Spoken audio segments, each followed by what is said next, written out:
Hey, this is Keith from Save the Rust. So tonight I got this 42 back on the lift.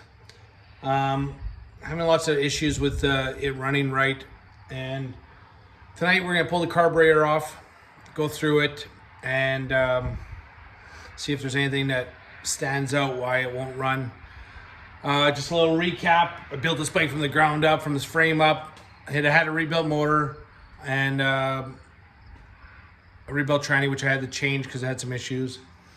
And but as far as I know, it was never bench run or test run. The guy that I usually use for my motors, he has a running stand, and what he'll do is he'll put it on the stand, run it up to temperature, dial it in, heat cycle it, retorque everything, so that when I get it, throw it in and let's go.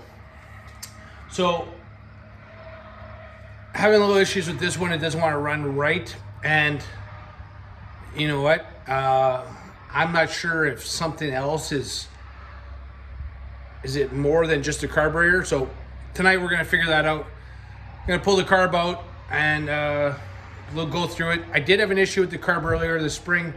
Had some fuel in it from last year, and it turned the float rubbery because of the ethanol that we have in our gas here in Manitoba, Canada. We don't have a choice other than if we go to aviation fuel. Everything we buy at the pump has ethanol. I mean, hate it. It's no good for our old stuff, and it pisses me off actually that we don't even have an option. You know, aviation fuel isn't something you just go up to the pump and buy it, right? You have to kind of know someone, but so anyway, let's get on this and pull this carb off, see what we can figure out. So one of the first things we gotta do is pull off the fuel line, fuel filter.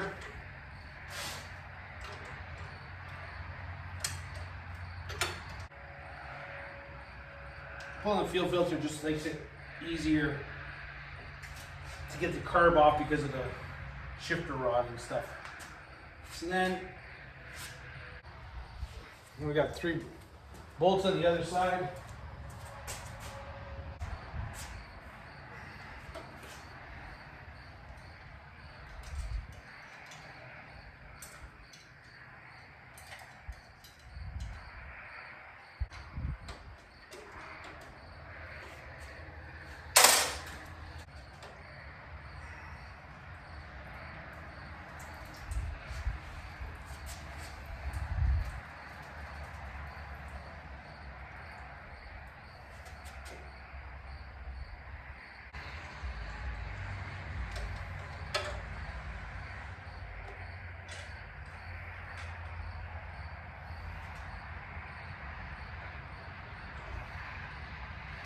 So there we go. We got the carburetor off. It's an M88. I believe it was all rebuilt before I got it, but it could be something as simple as just that the new fuel clogged up one of the not jets, but one of the passages. Who knows? So the first thing we'll do is we'll pull the float bowl off with our trusty press wrench.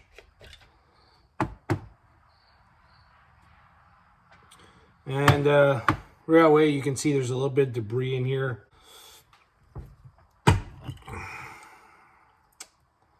That fuel, that ethanol seems to leave behind. You can see green around here.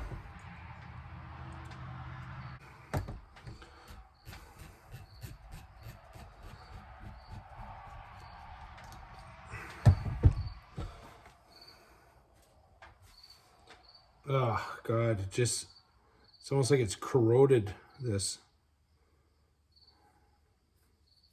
It's left a lot of residue here. So I guess we're gonna just have to pull this whole thing apart and blow everything out. See if something stands out why it wasn't running right.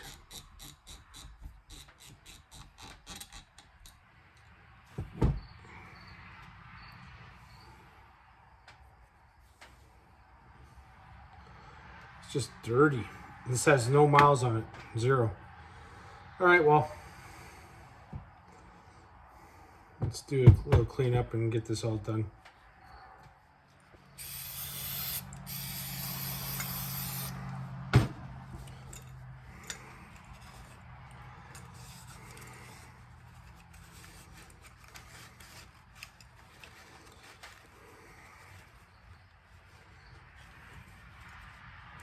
You can just see the like the green residue that's that old gas with that ethanol in it. It's just horrible, horrible stuff. It's sad that we're forced to use this garbage fuel nowadays. Got to replace this. Gaskets, just when I pull it off. Got a little spot here I'm not happy with, so we'll have to go and get a new one of those.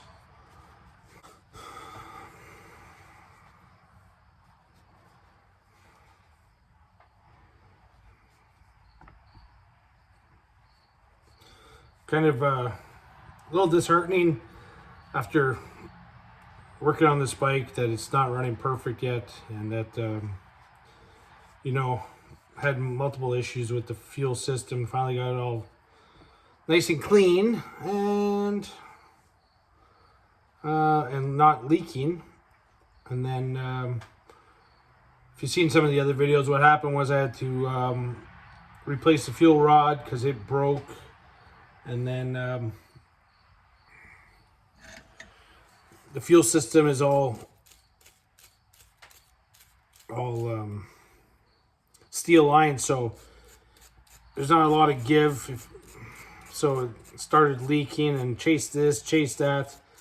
And then when I finally got that all sealed up, the float was destroyed by the ethanol. Let's see. So there's the original float. You can see it's broken too. So here's a replacement float it's not a rubber ducky, but it's exactly the same style as this one. See how it's like I can hit something with it. You can hear how hard it is. This one, it should be exactly the same. You see how I can twist it into a corkscrew? Well, you shouldn't be able to do that. That's what the ethanol did to this. So this is how much I love ethanol. It just destroys our equipment. And then we are chasing stuff, and we shouldn't have to. So anyway, getting back to this, we'll just keep cleaning this all up. And we'll reinstall it. Hopefully got no fuel leaks. And we'll see if I can even try giving it a shot tonight to start. If not, tomorrow's another day. What I tend to do is when I'm working on stuff, I'll just say sometimes it goes on my level of patience, and how much I want to deal with what I want to deal with that night. Because you know, this is for fun. This is my hobby. This is what I enjoy. I don't ever want it to feel like it's a job where I don't want to do it because it's just I have to. I don't do this because I have to. I do it because I want to. And I don't want to get to that point where I'm doing things because I have to and not because I want to, because I don't want this to ever become a job or something I loathe or something I don't enjoy.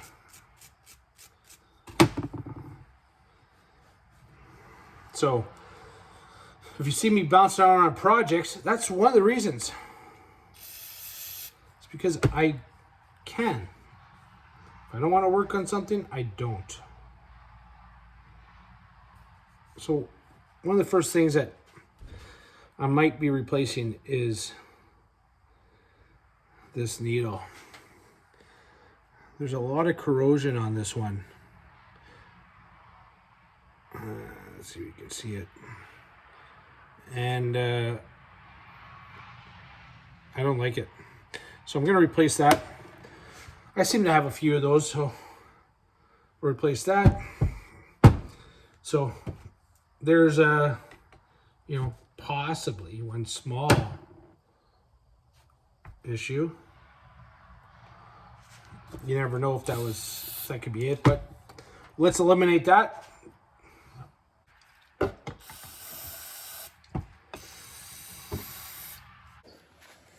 So went in the basement trying to find another one of these. I have all these, some are new old stock, but these are all short. They're just a bit short compared to the one that I need, as you can see. So those must be for different, well, they're for different models. So then I pulled another M88, and I've noticed this, and that is the locking plug. If you look at I got some instructions from 1943 from Harley, and that's the locking plug. And when you unscrew it, it doesn't, the needle doesn't come out. So that was the factory for World War II, 1942, 43, I guess.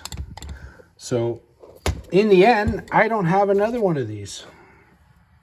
Of all the carburetors and all the parts, I don't have an extra.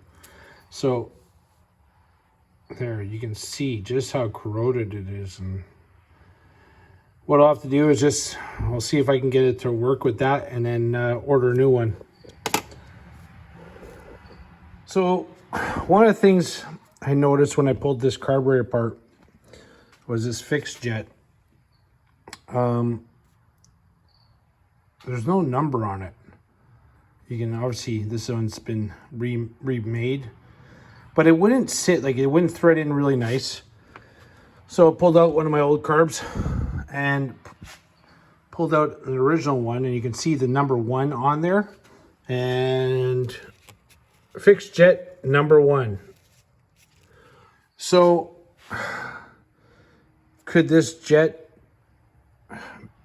be some of the problems? It could be too big, too small. I'm unsure. There's no number on it. So that's one of the things we're going to replace. Hope for the best. So here's a low speed needle. So we're going to slide it back in. I've cleaned everything. I've blown it all out. Everything seems to be like no blockages. So according to our manual from 1943, screw this all the way in and then unscrew it 3 to 4 times. So if you can see this, see that little screw in there?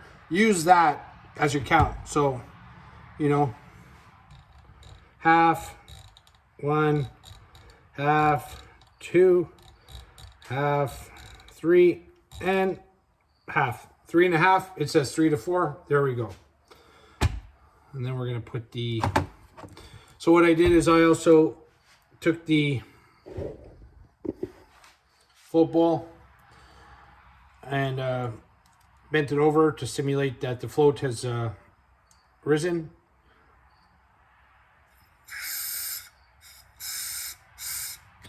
So it seems like it's sealing really well. And now we have to put the carburetor on. Goes this way. So on a 45, on a M88, sorry, the float bowl goes to the side. Fuel filter goes right here. On some of the bigger twin carburetors, this would rotate this way. So one of the little things you can tell, different carburetors. I mean, the easiest way is just, you see that? M88, that's the easiest way. But some of the floats, you'll notice, you see how that one has a raised section where the pivot is. The other ones will be flat. They'll be all one plane. So Just a little something to look at.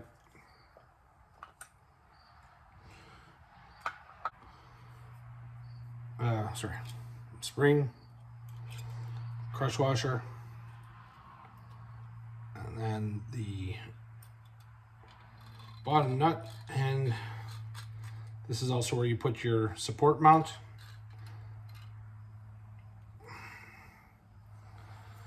So now that we got that, what we'll do is rotate this just enough so we can get this.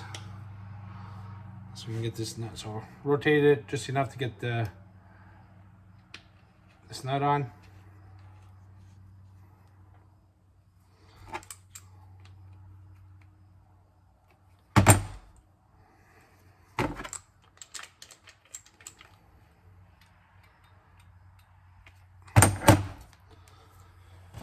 And we'll have to put this one back in.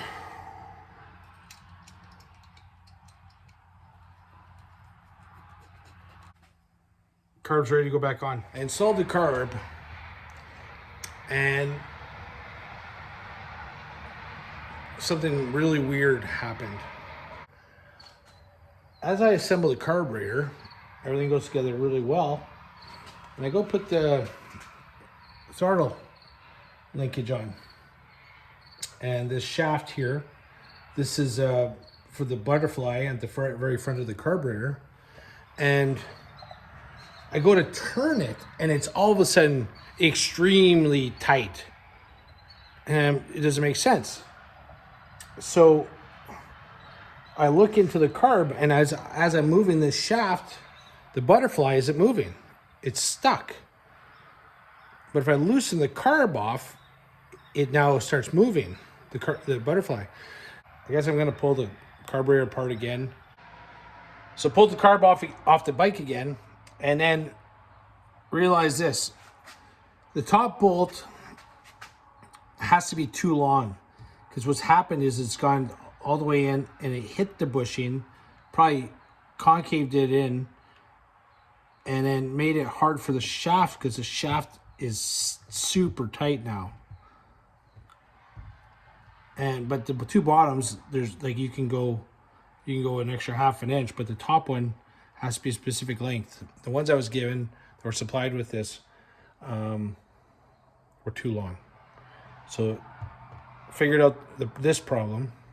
So what I'll do is I'm gonna pull all this apart, and then probably pull out the bushing, replace the bushing. I got some new old stock ones, and then reassemble it and make sure that I put it together where there's no binding. But hey, learned something tonight.